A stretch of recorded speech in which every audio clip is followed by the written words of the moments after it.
அஸ்ஸலாமு அலைக்கும். லியாயிஷா life style. இன்றைக்கி பேரண்ட்டுக்கு தேவையான ஒரு டிப்பு தான் சொல்ல போகிறேன். என் பிள்ளைங்களோட பழைய பேட் இருந்துச்சு, அதை கொஞ்சம் புதுசாக மாற்றலாமேன்னு சொல்லிட்டு ட்ரை பண்ணியிருக்கேன். எப்படி இருந்துச்சுன்னு கமெண்ட் பண்ணுங்கள்.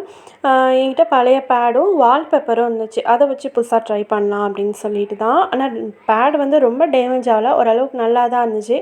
ஓகே, இதை வந்து ட்ரை பண்ணி பார்ப்போம் அப்படின்னு சொல்லிட்டு தான் இதை ட்ரை பண்ணேன். ஃபஸ்ட்டு வால்பேப்பரை எடுத்து அதோட அளவு அளந்து ஃபஸ்ட்டு கட் பண்ணி எடுத்துக்கிட்டேன். எடுத்ததுக்கப்புறமா முன்பக்கம் ஒட்டுறது கொஞ்சம் கஷ்டமாக இருந்துச்சு. ஏன் அப்படின்னா கிளிப்பு இருக்கு இல்லையா, அதனால் வந்து கொஞ்சம் ஒட்டுறது கொஞ்சம் சிரமமாக இருந்துச்சு. கஷ்டமாக தான் இருந்தது, ஆனால் கொஞ்சம் அப்படி இப்படின்னு மேனேஜ் பண்ணி ஒட்டிட்டேன்.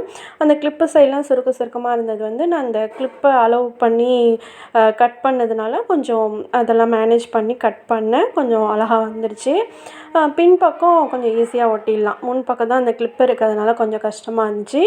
மற்றபடி பின்பக்கம் சூப்பராக ஒட்டிட்டேன். ஒட்டினதுக்கப்புறம் பார்க்கும்போது ரொம்ப சூப்பராக இருந்துச்சு. என் பிள்ளைங்களுக்கும் ரொம்ப பிடிச்சிருந்துச்சு. நம்ம பிள்ளைங்களுக்கு இந்த மாதிரி நம்ம கையாலேயே சில விஷயம்லாம் செஞ்சு கொடுக்கும்போது புதுசு வாங்கிறத விட அதை தான் அதிகமாக விரும்புவாங்க. என் பிள்ளைங்களுக்கு இந்த மாதிரிலாம் செஞ்சு கொடுத்தா ரொம்ப பிடிக்கும். அதனாலவே சும்மா ட்ரை பண்ணி பார்க்கலாமே தான் ட்ரை பண்ணி பார்த்தேன்னா உண்மையாகவே சூப்பராக இருந்துச்சு. புது பேட் மாதிரியே இருந்துச்சு. அதுக்கப்புறம் மேலே எக்ஸ்ட்ரா உள்ளதையும் கீழே எக்ஸ்ட்ரா உள்ளதையும் கட் பண்ணி எடுத்துட்டேன். உண்மையாகவே பசங்க ரொம்ப ஹாப்பி. அதை பார்த்தோன்னே அம்மா உண்மையாகவே சூப்பராக இருக்குமா அப்படின்னு சொன்னாங்க. இந்த மாதிரி எனக்கு புதுசாக ஏதாவது பழசுலேயே புதுசாக ஆக்கிறதுலாம் எனக்கு ரொம்ப பிடிக்கும். அதனால ட்ரை பண்ணி பார்த்தேன்.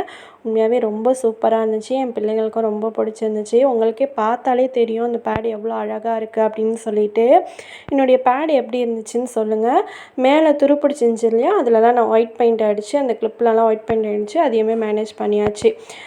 என் பேட் எப்படி இருந்துச்சுன்னு என்னுடைய சேனலை கமெண்ட் பண்ணுங்கள். என் சேனலை லைக் பண்ணுங்கள், ஷேர் பண்ணுங்கள். இது வரைக்கும் சப்ஸ்கிரைப் பண்ண அனைவருக்கும் தேங்க்யூ ஃபார் வாட்சிங்.